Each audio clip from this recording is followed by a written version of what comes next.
जिन लोगों को बड़े काम करने हैं ना, जिन लोगों को लोगों के दिलों में उतरना है, जिन लोगों को अपनी फैमिली को अच्छे तरीके से लीड करना है, किसी कम्युनिटी, किसी इलाके, किसी जगह में लोगों को लेकर चलना, ये बात गौर से समझिएगा। यार माफ करने के बाद भी वाकया क्यों नहीं भूला मैं? बल्कि अब सही बताऊं आपको, वो टीचर भी याद होगा जिसने स्कूल में डंडा मारा था, जिसने स्कूल में सबके सामने जलील किया था, वो टीचर भी याद है। हालांकि उसने पढ़ाया था मगर वो याद निकलती नहीं। ठीक है, तो इसका मतलब ये हुआ कि बुरी यादें दिल में बस जाती हैं। अब आप गौर करें कि मेरी कौन सी याद किसी के दिल में है। अगर मैं लोगों को जलील कर रहा हूं ना, तो बरसों बाद भी मेरा वो जुमला उसे याद है। अच्छा, अब तो हम एक और गलती कर रहे हैं, डांटते भी व्हाट्सएप पर हैं ताकि रिकॉर्ड भी रहे। 4 साल बाद भी सुनेगा तो वही लहजा, वही अंदाज, वही गाली, वही तलख रवैया वो अब भी मौजूद है। कितनी बड़ी गलती है ये। यानी आप किसी को सबूत के साथ उसका दिल तोड़ रहे हैं, जब जब तुम सुनना तुम्हारा जख्म फिर हरा हो जाएगा। क्या मिस्टेक है यार।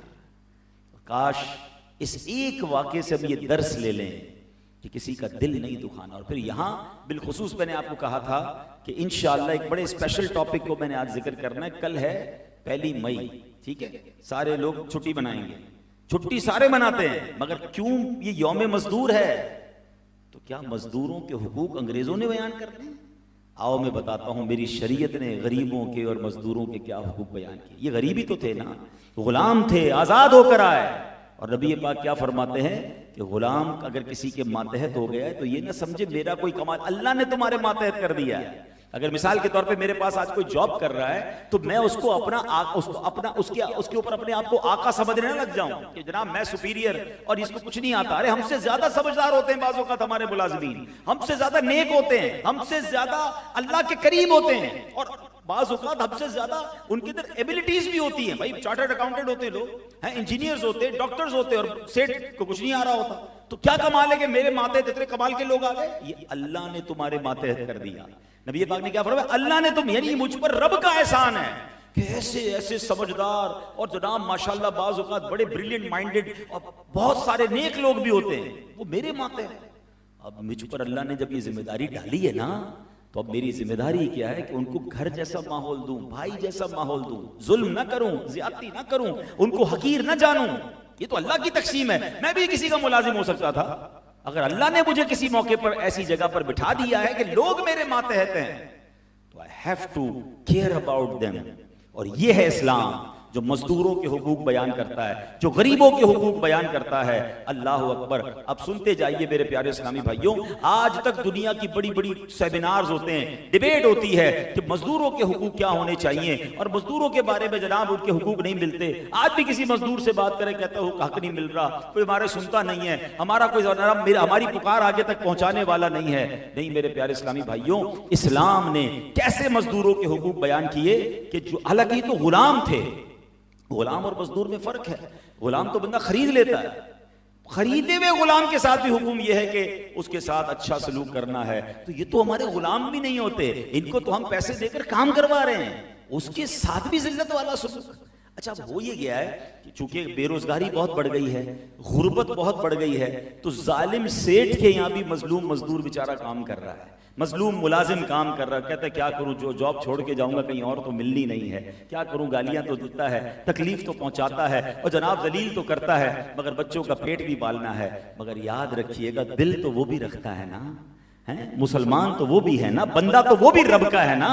अल्लाह की बारगाह में अगर कयामत के दिन खड़ा हो गया तो जालिम सेठ ने बचना नहीं है, उस ज्यादती करने वाले ने बचना नहीं।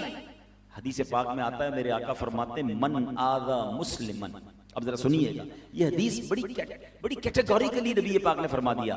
प्यारे आका ने इस हदीस में ये नहीं फरमाया कि कोई अपने किसी करीबी रिश्तेदार को तकलीफ पहुंचाए या किसी बराबरी वाले को तकलीफ पहुंचाए, नहीं, मन आदा मुस्लिमन, जिसने किसी मुसलमान को तकलीफ पहुंचाई, फकत आदानी, फरमाया उसने मुझे तकलीफ पहुंचाई। कोई सोच सकता है नबी पाक को तकलीफ पहुंचाने के बारे में? लेकिन बात सुनो और आगे जाएगी। आका फरमाते वमन आज़ानी फकत आज़ल्लाह, जिसने मुझे तकलीफ पहुंचाई वो ऐसा है जैसा उसने अल्लाह को तकलीफ पहुंचाई। ईच एंड एवरी मुसलमान, हमें सब के साथ प्यार करना है, चाहे उसकी माली हैसियत कुछ भी क्यों ना हो। झाड़ू लगाने वाला भी है ना, अगर अल्लाह की बारगाह में ये नाराज मुझसे हो गया तो मैं मारा जाऊंगा, खड़ा हो गया ये तो मारा जाऊंगा। इसको अल्लाह की बारगाह में इसका मर्तबा क्या मुझे क्या मालूम है। एक और गहरी बात इसमें आपको बता देता हूं।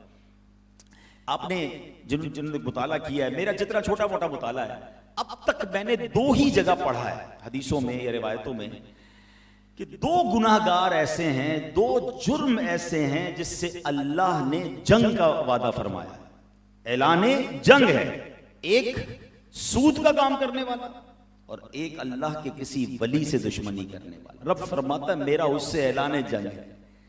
अब मुझे बताइए, अल्लाह किसी से जंग का इरादा फरमाए, बंदा बचेगा? बर्बाद है ना, बर्बादी, उसका रिजल्ट बर्बादी है। तो पहली बात तो मैं हाथ जोड़ के कहता हूं, कभी सूद के करीब मत जाना, कभी किसी भी सूरत में। ना सूद देना है ना सूद लेना है, अपने को चाहिए नहीं ऐसा कारोबार, ऐसा पैसा किस काम का कि अल्लाह से जंग करके पैसे कमा रहे हैं। एंड ऑफ द डे हमने घर बिकते देखे, फैक्ट्रियां बिकते देखी, बर्बाद होते देखा उन लोगों को जो सूद का काम करते हैं। अल्लाह से जंग हो रही है ना। अच्छा, ये सूद तो हमारी आंखों के सामने है ना, हम चेक कर सकते हैं, मगर ये दूसरा मामला छुपा हुआ है कि अल्लाह के वली से जो दुश्मनी करे। अब अल्लाह के वली कौन है? हाँ, this is the very main question. अल्लाह ने अपने वली को बंदों में छुपा के रखा है। पहले तो ये समझ लीजिए, अब कोई नबी नहीं आएगा, अब कोई सहाबी भी नहीं बन सकता, मगर वली अब भी हैं, आएंगे नहीं, मौजूद हैं। हदीसों में मजमून मिलता है कि हर वक्त दुनिया में 40 अब्दाल होते हैं, कई कुतुब होते हैं। अच्छा जनाब, इसकी पूरी डेफिनेशन है। औलिया किराम अल्लाह ने बंदों में छुपा के रखे हैं। एक रिवायत में आता है जहां 40 मोमिनीन जमा हो जाए उसमें अल्लाह का एक वली होता है। तो अब अल्लाह ने औलिया छुपा के रखे हैं। अच्छा, मुझे पता नहीं वली कौन है, और मैं अगर उससे लड़ाई कर लूं, उसको जलील कर दूं, उसको गाली निकाल दूं और वो वली हो, तो मैं तो गया ना, अल्लाह ने जंग का ऐलान फरमा दिया है। तो अब इसका मतलब क्या हुआ कि मैंने फिर हर बंदे से मोहब्बत से पेश आना है। और मैं आपको बड़ी बारीक जुमला कहने जा रहा हूं, खास तौर पे ऐसे लोग जिनको कोई ना पूछे ना, बिखरे हुए बाल हों, मैले कुचैले कपड़े हों, कोई उनको अपनी इज्जत ना देता, उनसे ज्यादा डरना। ये मैं नहीं कह रहा, हदीस पाक है। हदीस पाक का मजमून है कि अल्लाह के कुछ बंदे ऐसे हैं जो परागंदा बाल होंगे, हैं, बड़े सादा लिबास वाले होंगे, उनको कोई अपनी महफिल में नहीं बुलाता, ना आए तो कोई नोटिस भी नहीं करता, मगर रब की बारगाह में उनका मर्तबा यह है, अगर किसी बात पर कसम उठा ले तो रब वो कसम पूरी फरमा देता है। इट मीन्स हमें क्या पता ये रोड पे चलने वाला, ये ठेले वाला, ये मस्जिद का खादिम, इसका अल्लाह की बारगाह में क्या मर्तबा है, और हमारे मुंह में जो आता है गरीब आदमी को सुना के निकल जाते हैं। नहीं, यानी अगर इस बर्बादी से बचना है ना, तो सबसे प्यार से पेश आना है, सबसे मोहब्बत से पेश आना है। अमीर अहले सुन्नत ने हमारी बड़ी प्यारी किताब पुरानी फैजान सुन्नत में एक वाकया लिखा था कि एक इलाके में एक बुरी औरत थी और उसके साथ उसका एक आशना, उसका यार बैठा था, कहीं बारिश का मौसम था। वो बुजुर्ग सा आदमी सादा से कपड़े पहने वहां से गुजरे तो कीचड़ पर या पानी पर पैर पड़ा तो उस तवाइफ के, उस बुरी औरत के कपड़ों पे छींटे उड़े। तो जो उसका आशना था, उसका यार था, बड़ा गुस्सा आया और उस बुजुर्ग के मुंह पे चांटा मार दिया। बुजुर्ग कहते या अल्लाह तेरी मर्जी, तेरा शुक्र। आगे चले गए। आगे गए तो एक दूध की दुकान पे, हलवाई की दुकान थी। उसने कहा हजरत आइए आइए, गरम गरम दूध पिलाया, दूध पिया। कहते हैं या अल्लाह तेरी भी शान है, कहीं चांटा मार लगता है, कहीं दूध मिलता है। थोड़ी देर हुई तो वो बंदा जो था ना जिस दिन को थप्पड़ मारा था, गिर कर मर गया। तो लोग दौड़े दौड़े आए कि आपने क्या उस बंदे के लिए बद्दुआ की थी जिसने आपको थप्पड़ मारा, वो मर गया है। तो आपने बड़ा कमाल का जवाब दिया, कहा एक औरत थी, उसका वो यार था, उसको बुरा लगा तो यार ने मुझे थप्पड़ मारा, हमारा भी तो कोई दोस्त है ना, है, उसने अपनी तरफ से बदला ले लिया। हमें नहीं पता कि जो आज मेरे साथ बीमारियां हैं, परेशानियां हैं, कारोबार तबाह हो रहा है, फैमिली पे झगड़े हो रहे हैं, चलती लाइफ डिस्टर्ब हो रही है, कहीं किसी से साथ ज्यादती तो नहीं कर ली है, कहीं किसी अल्लाह के वली का दिल तो नहीं दुखा दिया है। तो प्लीज ट्राई टू अंडरस्टैंड। ये मजदूर का जो दिन कल मना रहे हो ना, इसमें यह ख्याल रखना है, किसी गरीब के साथ, किसी मजदूर के साथ, किसी मुलाजिम के साथ हमारी तरफ से ज्यादती ना हो जाए। और याद रखिए एक बात और, मैं माशाल्लाह आप में से बहुत सारे लोगों को बरसों से जानता हूं, हम में से बहुत सारे लोग इस वक्त वो नजर आ रहे हैं मुझे जो हुकूकुल्लाह में बड़े मजबूत हैं। हम में से माशाल्लाह बहुत सारे जो 5 वक्त के नमाजी हैं, हज भी किया हुआ है, रोजे भी रखते हैं, ज़कात भी देते हैं, ये सारे मामले हुकूकुल इबाद के हैं। मेरा और मेरे रब का मामला है, हम इसमें बड़े स्ट्रांग हैं माशाल्लाह, स्ट्रांग रहना। मगर ये याद रखिए कि हुकूकुल्लाह के मुकाबले में ज्यादा सेंसिटिव जो है ना हुकूकुल इबाद है, क्योंकि अगर कोई बंदा सारी जिंदगी नमाज ना पढ़े ना, वो उसका और उसके रब का मामला है। अल्लाह एक बारी में माफ कर दे, खालिक है ना, मगर उसी रब का ये कानून है कि जब तक बंदा माफ नहीं करेगा रब भी माफ नहीं करेगा। तो बताओ तवज्जो किधर ज्यादा? मैं नहीं कहता हुकूकुल्लाह में कमजोर हो जाना, ये भी गलत बात है। कुछ लोग अब इसी अब नहीं नया ड्रामा या नया यूं समझिए फिनोमेना लेकर सोशल मीडिया पे आ रहे, भाई नमाज वगैरह छोड़ो, हुकूकुल इबाद की फिक्र करो, वो भी गलत है, अल्लाह से दूर करने वाली बात है। हम ये नहीं कहेंगे हुकूकुल्लाह छोड़ेंगे तब भी रब नाराज होगा, उसी रब ने बताया कि हुकूकुल इबाद पर भी अमल करो, मगर हुकूकुल इबाद पर तवज्जो दीजिए। बंदे नाराज नहीं होने चाहिए, और खास तवज्जो जिन्हें कोई नहीं पूछता ना, आप उन्हें पूछिए, आप देखिए उनके दिल में खुशी कैसी तारी होती है, उनकी आंखों में आंसू आ जाते हैं, वो हैरान हो जाते हैं कि यार हम पढ़ते नहीं है इसलिए हमारी तबीयतें बदलती नहीं है। काबा शरीफ, थोड़ा सा नबी पाक की हिस्ट्री भी पढ़ा करें ना। प्यारे आका ने 53 साल 53 इयर्स मक्का पाक में गुजारे। आज मैं और आप 4 दिन मक्के में रहकर आ जाए ना, तो वापसी में आंखें आंसू बहाती हैं कि फिर काबा छूट रहा है, मक्का छूट रहा है, क्या रौनक है, क्या बरकत है। जिसने 53 साल मक्के में गुजारे हों, जब उनको निकलना पड़ा होगा, और ये भी नहीं पता था कि वापस आएंगे कि नहीं आएंगे, हैं? निकाल रहे थे, मार मार के निकाला, साहबा को निकाला, खुद नबी पाक कितने रंजीदा मक्के से गए थे। ये सारे मुसलमान माइग्रेट करके मक्के से मदीने चले गए, ठीक है। और अब 10 साल के बाद, अब इमेजिन तो करो, आज पाकिस्तान में रहने वाला बंदा जिसको अल्लाह ने बार बार मक्के मदीने की हाजिरी दी, उसको 1 साल के मौका ना मिले तो तड़पने लग जाता है। 10 साल प्यारे आका अलैहिस्सलाम और सहाबा इकराम 10 साल बाद गए थे मक्के। फतेह मक्का कब हुआ था? फतेह मक्का हुआ तकरीबन 8 सने हिजरी में, 8 साल बाद गए। जब 8 साल बाद मक्का गए ना, तो मक्का जब फतह हो गया, अब खुशी का आलम क्या था? अब एक बड़ा अवार्ड देना था। यूं समझिए उस जमाने का सबसे बड़ा अवार्ड यह था कि आज काबे की छत पर अजान कौन देगा। आज ऐलान करना था ना कि मुसलमानों को काबा मिल गया है, नाउ वी हैव कॉन्कर्ड मक्का। अब नमाजों का सिलसिला फिर से शुरू होगा, तवाफ का सिलसिला फिर से शुरू होगा। तो नबी पाक अलैहिस्सलाम ने एक बड़ा तारीखी ऐलान कर दिया। अब जरा गौर करें, बड़े बड़े मक्के के सरदार मौजूद हैं, बड़े बड़े कबीलों के सरदार मौजूद हैं, और आका ने फरमाया, ए बिलाल, काबे की छत पर जाओ, जाकर अजान दो। एक हबशी गुलाम को, अब जरा गौर कीजिए, सहाबा इकराम बड़े बड़े मौजूद हैं, खुलफाए राशिदीन मौजूद हैं, अपने अपने कबीलों के सरदार, उस जमाने के बिलियनर्स मौजूद हैं, मगर क्या पैगाम दिया नबी पाक ने? फरमाया, बिलाल, काबे की छत पर चढ़ जाओ और अब काबे की छत पर जाकर अजान दो। अब जो है कुछ लोगों के जहनों में वसवसे आने लग गए कि यार हम इतने बड़े सरदार, इतने पैसे वाले, इतने लोगों के लीडर्स, और जनाब ये हबशी गुलाम को मौका मिल रहा है। अल्लाहु अकबर। कुरान पाक की आयत नाजिल होती है, इन्ना अक्रमकुम इंदल्लाहि अत्काकुम। फरमाया, बेशक अल्लाह के यहां तुम में ज्यादा इज्जत वाला वो है जो तुम में ज्यादा परहेजगार है।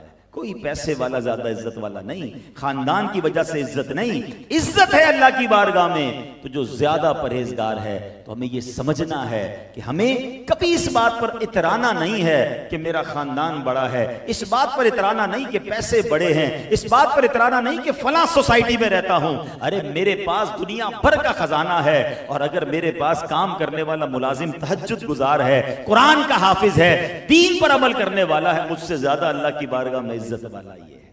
ये समझना है, अल्लाह की बारगाह में इज्जत वाला को है। दोबारा सुन लो, इन्ना अक्रमकुम इंदल्लाहि अत्काकुम।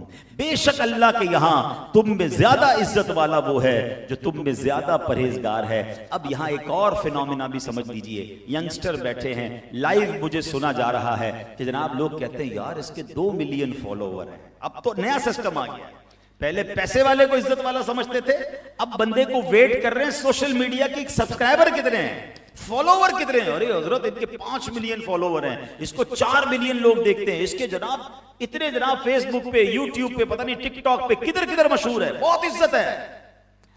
असल में ना आज एक और चीज भी समझ लो, शोहरत और है, इज्जत और है। ठीक है, शोहरत, अगर शोहरत को काउंट करना है तो सबसे ज्यादा मशहूर पता है कौन है दुनिया में? वन ऑफ द टॉप मशहूर लोगों में शैतान सबसे ज्यादा मशहूर है। अगर आज शैतान का फेसबुक पेज होता तो पता नहीं कितने बिलियन उसके चाहने वाले होते हैं। कौन दुनिया का मजहब है जो शैतान को नहीं जानता? फिरौन से ज्यादा मशहूर कोई है? तकरीबन मजहब के लोग जानते हैं उसको। तो पता चला कि मशहूरी तो बहुत सारे लोगों की है, जो अल्लाह को नापसंद है मगर शोहरत रखते हैं। गलत काम करके शोहरत कमाना कोई कमाल नहीं, कमाल है कि इज्जत किसकी है? जिसके 3 मिलियन फॉलोवर हैं, वो फॉलोवर उसके नेकी के काम की वजह से या हराम काम करने की वजह से? नाच गाकर, नंगा नाच कर, बुरे काम करके दुनिया भर को दिखा दिया और कहा बहुत दुनिया मुझे देखती है। अरे हर व्यू पर कहीं तुम्हें कयामत के दिन मार ना पड़े। जितने फॉलोवर तुम्हें देख रहे हैं हराम काम पर, अब पहले तो अब दिल ये दुखने लगा कि इस चक्कर में हुआ क्या। ये हमारे बुजुर्ग बैठे हैं जो हमारी एज के हैं, 50, 45 प्लस। हम अपने बचपन में सुनते थे कि यार फला ये खानदान ही अलग होता है, ये लोग ही अलग होते हैं जो फिल्मों ड्रामों में नाच गानों में जाते हैं, ये अलग फैमिलीज होती हैं, ये शरीफ घरानों की कारोबार और ये खानदानी लोग नहीं होते, ये चंद अलग लोग होते हैं जिनका काम होता है ये गलत काम करना। और उनको लोग नाच गाने के लिए शादियों में बुलाते थे, तब भी हम शोर मच जाता था कि यार फला ने जो है ना अपनी बच्चे की शादी में नाचने वालियां बुलाई, बड़ा बड़ा जनाब उसको बुरा कहा जाता था। ये उस जमाने की बात थी। मगर अब जब से ये सोशल मीडिया आया तो घरों में बच्चे बैठकर, बच्चियां बैठकर अपने टिकटॉक बना रहे हैं, अपनी वीडियोस डाल रहे हैं और अब्बू को आके बताते हैं देखो अब्बू कितने मुझे फॉलोवर मिले, कितने लाइक्स मिले। वो बेशरम बाप कहता नहीं कि तुझे दुनिया हराम काम में देख रही है। पहले किसी के घर में अगर नाच गाना होता था तो उन्हीं को पता होता था। अब तो ये जनाब सुना है होने लग गया कि अपने घर की शादी में घर की लड़कियां नाचेंगी और उसकी वीडियो सोशल मीडिया पर डालकर चेक किया जाएगा कि जनाब कितने व्यूज मिले हैं। अलमान वल हफीज। अब गौर करें किधर जा रहा है जमाना। शोहरत के चक्कर में, पॉपुलैरिटी के चक्कर में एक एक व्यू, ये वो गुनाहे जारिया है जो लोग समझ नहीं रहे। हम मर गए ना और किसी ने हराम वीडियो डाली हुई है, जब तक देखी जाती रहेगी तब तक उसको गुनाह मिलता रहेगा, ना जाने कब्र में भी उसे कहीं मार ना पड़े। खुश नसीब है वो लोग अगर सोशल मीडिया का इस्तेमाल भी कर रहे हैं। देखें ना आज भी मैं आपके घर में बैठा हूं, चंद मेरे भाई बैठे हैं, लेकिन अल्लाह खुश रखे साहिब खाना को इन्होंने लाइव इस प्रोग्राम को करने का प्रोग्राम किया। हो सकता है 1000 आदमी देखें, 1 लाख देखें, 5 लाख लोग देखें, इंशाल्लाह जितने लोग देखेंगे इस इंतजाम करने वालों को भी और अल्लाह कबूल कर लेगा तो कुछ मुझे भी सवाब अता हो जाएगा। ये है ना इस अच्छा इस्तेमाल इसका। लेकिन नहीं, अच्छा फिर एक और अजीब बात है, जब इन लोगों को समझाते हैं ना तो लोग कहते हैं मौलाना साहब देखो बात ये है, सीधी बात करो तो देखता ही कोई नहीं है। A for apple, B for ball कौन देखेगा? हम A for apple, C for ball बोलेंगे तो लोग देखेंगे कि सी फॉर बॉल कहां से आ गया। तो आप देखिए थंबनेल भी टेढ़ा लगाएंगे, झूठ लगाएंगे ताकि लोग क्लिक करें और हमारे व्यूज बढ़े, हमारे डॉलर बने। ये डॉलर आग बन जाएंगे। ये कुरान की आयत अगर समझ आ जाए ना, अल्लाह करे ये बात समझ आ जाए, इन्ना अक्रमकुम इंदल्लाहि अत्काकुम, बेशक अल्लाह के नजदीक इज्जत वाला वो है जो ज्यादा परहेजगार। इस चक्कर से निकल जाओ कि लोगों में इज्जत हो। मैं ख्वाजा गरीब दाता हुजूर का ऐसा खूबसूरत फरमान है, ऐसा कमाल का फरमान है, इधर जाके लगता है। दाता हुजूर फरमाते हैं जिसका मजमून है, कुछ लोग ऐसे हैं, फरमाते हैं खुश नसीब है वो जिसको दुनिया में कोई ना जाने, अल्लाह की बारगाह में वो मकबूल होता है। फरमाया बदनसीब है वो शख्स जिसको दुनिया में तो लोग बहुत सारे जाने मगर अल्लाह रसूल की बारगाह में उसका कोई मर्तबा नहीं। बताओ ना यार, अल्लाह की कसम दुनिया में कोई ना जाने, अल्लाह और उसके रसूल राजी हो जाएं, जिंदगी का हासिल है। और सारी दुनिया हाथ चूमे, सारी दुनिया नारे लगाए, सारी दुनिया अवार्ड दे और अल्लाह और उसका रसूल ही नाराज है तो करना क्या है? इसका मारी पड़नी है मरने के बाद। तो वो इज्जत अच्छी है जो अल्लाह रसूल की बारगाह से, उसकी फिक्र करें। उसके लिए सोशल मीडिया पे आना जरूरी नहीं, उसके लिए नेकियां करना है, अल्लाह को राजी करना है, अल्लाह के बंदों को राजी करना है। तो बहरहाल मेरे प्यारे इस्लामी भाई, अच्छा आजकल चूंकि दुनिया भर को पढ़ना है तो लोग कहते हैं नहीं जनाब बड़े बड़े फिलोसोफर को पढ़ना चाहिए। ये जो हालांकि ये दिन अंग्रेज बनाते हैं, इनकी तरफ से आया ये, मगर मैं आज इस्लामी पॉइंट ऑफ व्यू आपके सामने यौम मजदूर पर पेश कर रहा हूं। अरस्तु को कहा जाता है कि अरस्तु वो है कि जिसके जरिए साइंस शुरू हुई है, साइंस की इब्तिदा इसने की है। ये अरस्तु जिसको एरिस्टोटाइल कहते हैं, ये शख्स कहता है कि ये मजदूर कौन होता है? ये एक आला है जिसमें जान है। मादल्ला गोया वो उस गरीब इंसान को एक मशीन की तरह बयान कर रहा है, इसका इस्तेमाल करो इसको। मगर इस्लाम कहता है दिल ना तोड़ो, जो खुद खाते हो वो खिलाओ, जो खुद पहनते वो पिलाओ। और आगे फरमाया मजदूर का पसीना खुश्क होने से पहले उसकी मजदूरी अदा कर दो, उसके हुकूक पूरे करो। तो बताओ हम इस्लाम पर अमल करें तो एक मजदूर को हक भी मिलता है और उसकी इज्जत नफ्स भी बाकी रहती है। ऐ मेरे प्यारे इस्लामी भाइयों, आगे चलते हैं। एक बार एक रिवायत में है जो सहाबाए किराम मेहनत कश थे ना, बहुत मेहनत वाला काम किया करते थे। हमारे यहाँ भी होता है जब मजदूर कोई मेहनती होता है ना, उसके कपड़े से बाजू का स्मेल आती है, पसीना होता है, कपड़े मैले होते हैं, लोग दूर होते हैं घिन खाते हैं और उनको बुरी नजर से देखते हैं, बाजू का कह भी देते हैं। सहाबाए किराम अलैहिम रिदवान मेहनत वाला काम करते थे तो उनके मुबारक पसीने की भी महक आया करती थी। तो नबी पाक अलैहिस्सलाम जब उनके करीब जाते थे ना, तो एक मरतबा उन्हीं सहाबाए किराम के साथ बैठे थे, अल्लाह पाक का जिक्र कर रहे थे, मेहनती सहाबा थे, बाल बिखरे हुए थे, कपड़ों से महक आ रही थी। प्यारे आका ने क्या फरमाया?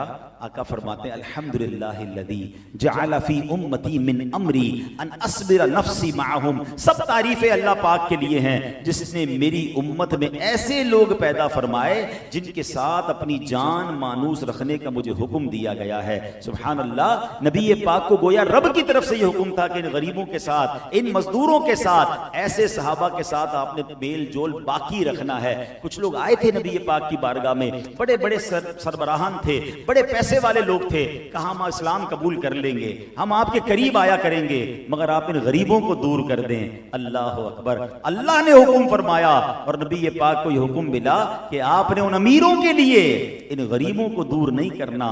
और सुभान अल्लाह, नबी पाक अलैहिस्सलातु वस्सलाम ने अपना साथ उनके साथ बाकी रखा। अल्लाह कुरान मजीद में इरशाद फरमाता है वस्बिर नफ्सका मअल लदीना यदऊना रब्बहुम बिलगदाती वल अशी युरीदूना वजहहू। सुभान अल्लाह, और अपनी जान को उन लोगों के साथ मानूस रख जो सुबह शाम अपने रब को पुकारते हैं और उसकी रिजा चाहते हैं। सुभान अल्लाह, यानी नबी पाक को यह हुक्म दिया गया कि इनको नहीं छोड़ना है। हम क्या करते हैं, अमीर आ जाएं तो गरीब के साथ बैठना छोड़ देते हैं, बल्कि किसी को अल्लाह मालदार बना दे, ये भी अलग प्रॉब्लम है। गरीब था, नॉर्मल था, उसके दोस्त भी थे, मोहल्ले वाले भी थे, रिश्तेदार भी थे, उठता बैठता, चाय के होटल पर बैठना, अचानक कोई कारोबार चल पड़ा है, ओ जनाब अब फैक्ट्री लग गई, अब अच्छी गाड़ी आ गई, सारे गरीब दोस्तों को भूल गया। बल्कि ऐसे भी लोग देखे जो अपने गरीब रिश्तेदारों का भी तारुफ नहीं कराते। यार मैं से कैसे तारुफ कराऊं, मेरे चचा का बेटा बाइकिया चलाता है, मैं कैसे तारुफ कराऊं कि मेरा जो ये फूफी का बेटा ये रक्षा चलाता है। तो लोग अपने गरीब रिश्तेदारों से भी शर्मिंदा होने लग गए। अल्लाह अकबर, क्योंकि अब अमीरों में बैठना है ना, अब स्टेटस वाले लोगों में बैठना है। कभी जिंदगी में ऐसा मत कीजिएगा, अपनी औकात हमें याद रखनी चाहिए। अरे उन गरीबों को साथ लेके चलो कि जब मैं कुछ नहीं था तो वो मेरे दोस्त थे, आज कुछ बन गया तो पैसा देखकर नए दोस्त आ गए। तो उन लोगों को छोड़ना नहीं, उन रिश्तेदारों को छोड़ना नहीं, उनका दिल ना दुखाना, ये इस्लाम की तरबियत है बंदा। बल्कि उनके उसी इलाके में जाकर उनके साथ बैठकर बताए कि मैं पहले भी आपके साथ था, आज भी आपके साथ हूं, उससे उनके दिल भी खुश होते हैं और दिल भी उनका बड़ा होता है। तो बहरहाल ये इस्लाम की तालीम है। ए मेरे प्यारे इस्लामी भाइयों, अब आइए, अब यहां पर एक और हदीस है पाक, प्यारे आका अलैहिस्सलाम। इस्लाम कितना खूबसूरत मजहब है। एक ताकतवर नौजवान को, सहाबा किराम के नबी पाक के साथ कुछ सहाबा बैठे थे, तो एक बड़े ताकतवर नौजवान को देखा कि जो कभी इधर जा रहा है, कभी उधर जा रहा है, काम काज की कोशिश कर रहा है। तो सहाबा किराम ने कहा कि काश ये नौजवान अपनी इस जवानी को अल्लाह की राह में लगा देता है। कभी कारोबार के लिए कोशिश कर रहा है, मेहनत मजदूरी के लिए कोशिश कर रहा है, काश अल्लाह की राह में लगा देता। तो नबी पाक ने क्या फरमाया, अगर ये अपने नाबालिग बच्चों के लिए कमाई करने निकला है फहुवा फी सबीलिल्लाह, ये अल्लाह के रास्ते में है। अगर बूढ़े वालिदैन के लिए रोजी की तलाश में निकला है फहुवा फी सबीलिल्लाह, ये अल्लाह के लिए, अल्लाह की राह में है। अगर खुद को सवाल से बचाने के लिए निकला है फहुवा फी सबीलिल्लाह, तब भी अल्लाह पाक के रास्ते में है। तो सुभान अल्लाह, ये अल्लाह ही का रास्ता है। अगर कोई हलाल रोजी कमाने जाता है, इसमें शर्मिंदा ना हो, लेकिन हलाल कमाना है। बेचे जाए कि एक बड़ी गरीब वाली काम भी अगर करें, कुछ लोग कहते हैं नहीं यार मैं अब इतना पढ़ा लिखा, मैं कैसे बन कबाब बेचूं, मैं कैसे मोटरसाइकिल पे काम करूं, मैं कैसे टैक्सी चलाऊं, ये मत सोचा करें, वरना इसमें व्हाइट कॉलर जॉब के चक्कर में कुछ लोग फिर हराम की तरफ जाते हैं। अच्छा, ये सिर्फ प्रॉब्लम हमारे मुल्क में, पाकिस्तान, इंडिया, बांग्लादेश में ये मसला है। आप अमेरिका जाएं, मैं दुनिया भर में गया हूं, लोग मिलते हैं, हम कहते हैं क्या करते हैं, मैं टैक्सी चलाता हूं, बड़े सुकून से बताएंगे, कोई किसी को शर्म नहीं है। मैं क्या करता हूं भाई, डिश वॉश करता हूं, यानी होटल में बर्तन धोता हूं। खुद लोग आके बता रहे होते हैं कि मैं जनाब डिलीवरी बॉय का काम करता हूं, किसी के माथे पर शकन नहीं है। मगर इधर हमने इसको इतना खराब बना दिया कि भाई क्या प्रॉब्लम है। सहाबाए किराम ने कपड़े सीने का काम किया है, आज दर्जी कहते हुए आपको शर्म आती है अपने आप को। सहाबाए किराम और अंबिया ने लकड़ी का काम, कारपेंटर का काम किया है, बकरियां चराने का काम नबियों ने किया। आज कोई कहे मैं ये काम करता हूं तो लोग मजाक, किस बात का मजाक उड़ाते हैं। ये मामला खत्म कीजिए। इस शर्म की बिना पर लोग हलाल छोड़कर फिर हराम की तरफ जा रहे हैं कि नहीं यार लोग क्या कहेंगे। मुझे अच्छी तरह याद है, मैं क्लिफ्टन में, मैं डिफेंस में जुम्मा पढ़ाता हूँ, तो वहां जुम्मे में मैंने एक हमारी कम्युनिटी का बच्चा है, उसको देखा, वो हर जुम्मे में मुझे वहां नजर आता है। तो मैंने कहा बेटा आप तो बहादुराबाद या उधर किधर रहते हो? तो कहता है वो मसला ये है कि मैं बाइकें चलाता हूँ ना, तो अपने मोहल्ले में और अपने इलाके में चला नहीं सकता, तो मैं DHA में चलाता हूँ ताकि वहां वालों को पता ना चले, दोस्तों को पता ना चले, और मैं जुम्मा भी यहाँ पढ़ता हूँ। अब मैंने कहा यार ये कैसा हमारा माशरा बन, वो हलाल कमा रहा है बेचारा, अपने बच्चों की रोजी कमा रहा है, लेकिन अपने मोहल्ले वालों के सामने ना कमा सके, ये कैसा अजीब फिनोमेना हमने बना। हाँ, वही बंदा सूटेड बूटेड बैठकर सूद का काम कर रहा होता, हम कहते बहुत अच्छा आदमी यार, बड़े पैसे बना रहा है, कमाल देखें यार। हालांकि शरीयत ये कहती है कि अगर अल्लाह की राह में निकला है तो अल्लाह की राह फरमाया, अगर बच्चों के लिए रोजी कमाने के लिए निकला है और जिल्लत की जगह खड़ा होना, सुभान अल्लाह, हलाल के लिए जो जिल्लत की जगह खड़ा होता है। हजरत इब्राहिम बिन अदम फरमाते हैं मुझे ये बात पहुंची है कि जो बंदा रिस्क के हलाल की तलाश में जिल्लत की जगह खड़ा होता है उसके लिए जन्नत वाजिब हो जाती है। तो चले ये मेरा पैगाम भी सोशल मीडिया के जरिए पहुंच जाए कि अगर आपको कोई नौकरी नहीं मिल रही है, कोई और रोजगार नहीं मिल रहा, और आपको अगर अपने इलाके में कोई ठेला भी लगाना पड़ रहा है, रक्षा चलाना पड़ रहा है, कोई कारोबार छोटा नहीं है, आपने सुना जिल्लत की जगह पर खड़ा होगा उसके लिए जन्नत वाजिब हो जाएगी। ये मत सोचो लोग क्या कहेंगे, हमने छोटा सा ठेले लगाने वाले को बड़े बड़े रेस्टोरेंट के मालिक बनते देखा है, हमने छोटे से काम करने वाले को बड़े बड़े अल्लाह पाक की रहमत से आगे बढ़ते हुए देखा है। तो इस चक्कर में ना रहे कि डायरेक्ट जनाब ऊपर से ही काम शुरू करूंगा, स्टार्ट लीजिए और हिम्मत कीजिए, हलाल कमाइए, धोखा ना दीजिए, अल्लाह आपकी रोजी में बरकत डाल देगा। एक बार एक साहबी रसूल नबी पाक की बारगाह में आए, कहते हुजूर कपड़े सीता हूं, मेरे पेशे के बारे में आप क्या फरमाते हैं? उस जमाने में जोलाहा कहते थे कपड़े सीने वाले को, हमारे यहाँ दर्जी कहते थे। नबी पाक ने फरमाया तुम्हारा पेशा तो बड़ा मुबारक है, ये तो हजरत आदम का पेशा है, और तुम तो वो काम कर रहे हो कि जिंदों को भी जरूरत होती है, मुर्दों को भी जरूरत होती है। देखिए नबी पाक ने हौसला अफजाई कैसी फरमाई, जिंदा आदमी भी कपड़े पहनता है, मरने के बाद कफन भी चाहिए।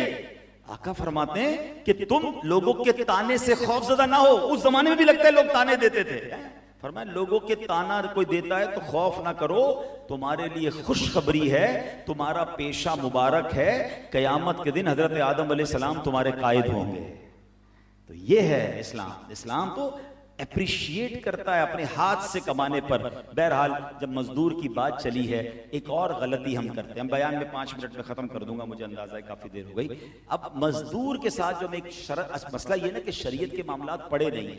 शरीयत का हुक्म ये है कि अजीर और मुस्ताजिर, यानी जो अजीर रखता है, आप वो हैं जो जॉब पे रख रहे हैं किसी को, या कोई बंदा जॉब कर रहा है, इन दोनों के लिए इजारे के शराइत और इजारे के शरई अहकाम सीखना फर्ज है। क्योंकि आपको मजदूर रखना है तो कैसे रखना है, क्या तय करना है, और मजदूर अगर आपने जॉब पर रहना है तो आपको पता होना चाहिए कि मेरी जॉब हलाल कैसे होगी। कोई सीखने के लिए तैयार ही नहीं है, तो इसको बाहर शरीयत में पढ़िए, वरना किसी सही आलिम दीन के पास चले जाएं कि हुजूर बिजनेस करता हूं, इतने सारे लोगों को जॉब पे रखता हूं, मुझे अजीरों के मसाइल तो सिखा दीजिए, मैं कहीं जॉब कर रहा हूं, मुझे बताइए एज ए एम्प्लॉय मुझ पर कौन सा इल्म सीखना जरूरी है। चले मैं और आसान कर देता हूं, दावत इस्लामी का शोबा है फैजान ऑनलाइन एकेडमी, वो आपको शॉर्ट कोर्स करवा देंगे ऑनलाइन, आपके टाइम के मुताबिक बिजनेस के मामला सिखा देंगे ताकि आप गुनाहगार ना हो। अब मैं एक गलती ये करते हैं कि अजीर के साथ नबी पाक अलैहिस्सलाम फरमाते हैं कि अब इसमें अजीब मजदूर का पसीना खुश्क होने से पहले उसकी मजदूरी अदा करो। कुछ लोग उसके जूते रगड़वा रहे होते हैं, कल ले जाना, परसों ले जाना, ये ज्यादती है, ये ना करें। दूसरा प्रॉब्लम कि हम तय नहीं करते, ये लाजिम है कि आप उजरत तय कर लें, हमेशा उसमें झगड़ा ही होता है। ऐसा जो देना हो दे देना, रिक्शे वाला क्या कहता है जो देना हो दे, टैक्सी वाला कहता है जो देना हो दे देना, भाई ये जरा घर में पंखा ठीक करना है, इलेक्ट्रिशियन कहता है जो देना हो दे देना, बाद में दोनों लड़ रहे होते हैं।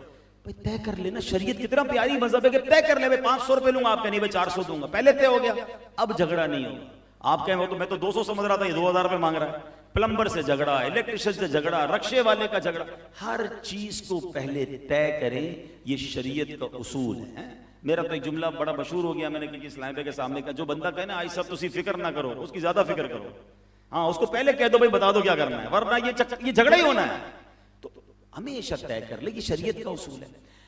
अब मजदूर के लिए भी कुछ बातें हैं। अगर हम में से कोई जॉब करने वाला यहाँ बैठा है तो वो भी क्या करे कि वो ये करे कि वो टाइम पर पूरा टाइम दे, पूरा काम करे। वरना अच्छा बाज़ औक़ात जब भी हराम रोजी की बात होती है लोग कहते हैं कारोबारी लोग ही हराम कमाते हैं। वो भाई मजदूर भी हराम कमाता है, हैं, काम पूरा ना करे और पैसे पूरे ले ले, ये हराम है। नौकरी कर रहा है और टाइम पूरा ना दे, हैं, देर से आए और तनख्वाह पूरी ले ले, छुट्टी करे और हाजिरी लगा दे। गवर्नमेंट जॉब में क्या हो रहा होता है, एक ही बंदा सबकी हाजिरियां लगा रहा है, सब हराम कमा रहे हैं जो कर रहे हैं साहब। तो अगर आप नौकरी कर रहे हैं तो अपने एक एक रुपए को हलाल करें। और इसीलिए मैंने कहा कि इसका इल्म सीखना जरूरी है कि भाई नौकरी करते वक्त मुझे कितना वक्त देना जरूरी, टाइम में कहां कहां गुंजाइश है, कहां नहीं है, कितनी एफर्ट करना जरूरी है। जॉब पे जाके मोबाइल पे गेमें खेल रहे हैं, आपने टाइम दिया 8 घंटे पूरा काम करना पड़ेगा। आप बैठे वहां पर फोन पे दोस्तों से, घर वालों से बात कर रहे हैं, ये मिनट ये घंटे अगर आपने जो काम नहीं किया इसकी सैलरी लेना क्या होगा, ये कौन सीखेगा इल्म। पता चला मैं घर नौकरी भी कर रहा हूं और घर पे हराम कमा के ले आ रहा हूं। तो चाहे नौकरी करने वाला है, चाहे नौकरी पर किसी को रखने वाला है, मजदूर का आलमी दिन तो मना रहे हैं, छुट्टी करेंगे, कुछ इल्म भी तो सीखे ना कि मजदूर के लिए क्या शरीयत का हुक्म है और मजदूर रखने के लिए, जॉब पर रखने के लिए हमारी शरीयत हमें क्या सिखाती है। तो अल्लाह करे कि ये इल्म दीन हम सीखने वाले बने और फ़कत हलाल कमाएं और अल्लाह की रिज़ा पर राज़ी रहें, किसी गरीब का दिल ना दुखाएं। जितना आप अपने मजदूरों के लिए आसानी करेंगे अल्लाह आपके लिए आसानी फरमाएगा। फिर देखें इंशाअल्लाह इसकी कितनी बरकतें मिलती हैं। और हदीस पाक में आता है, गुलाम को किसी ऐसे काम की जिम्मेदारी न दो जो उसके लिए दुश्वार हो, अगर कोई ऐसे काम की जिम्मेदारी सौंप भी दो तो फिर खुद भी उसकी मदद करो। यानी आपने कोई मुश्किल काम उसको दे दिया, बेचारे की इतनी हिम्मत नहीं, तो उसका साथ दे दें। ये हमारी शरीयत कहती है और हमारे असलाफ ऐसे किया भी करते थे। अल्लाह करे कि ये बात हमें आ जाए। हदीस पाक में आता है, तुम अपने खादिम के अमल में जितनी कमी करोगे तुम्हारे अमाल नामे में उतना ही सवाब लिखा जाएगा। हमें लगता है बंदा फारिग क्यों बैठा यार, काम नहीं है फिर भी भेज दो इसको बाजार, है ये सुकून से ना बैठे, बस इसको निचोड़ दो पूरा। क्या फरमाया नबी पाक, जितना उसके अमल में कमी करोगे इतना ही नामा अमाल में सवाब लिखा जाएगा। रमजान में रिलैक्सेशन दे दें, गर्मियों में रिलैक्सेशन दे दें। लग रहा है यार बड़ी गर्मी, मेरा भी दिल नहीं हो रहा इस बेचारे को अभी गर्मी में क्यों भेजना, शाम को भेज दूंगा यार, थोड़ा मौसम ठंडा हो। अच्छा सोचोगे ना किसी के लिए, जिंदगी उसकी आसान करोगे, अल्लाह आपकी जिंदगी आसान कर देगा। अल्लाह पाक हमें अमल की तौफीक अता फरमाए। जिन मरहूम के इसाले सवाब के लिए जमा हुए हैं अल्लाह उनकी बेहिसाब मगफिरत फरमाए। अव्वल आखिर 3 बार दुरूद पाक पढ़ ले, 1 बार सूरह फातिहा पढ़ें, 3 बार सूरह इखलास पढ़ लें, फिर मिलकर दुआ भी कर लेते हैं। अल फातिहा।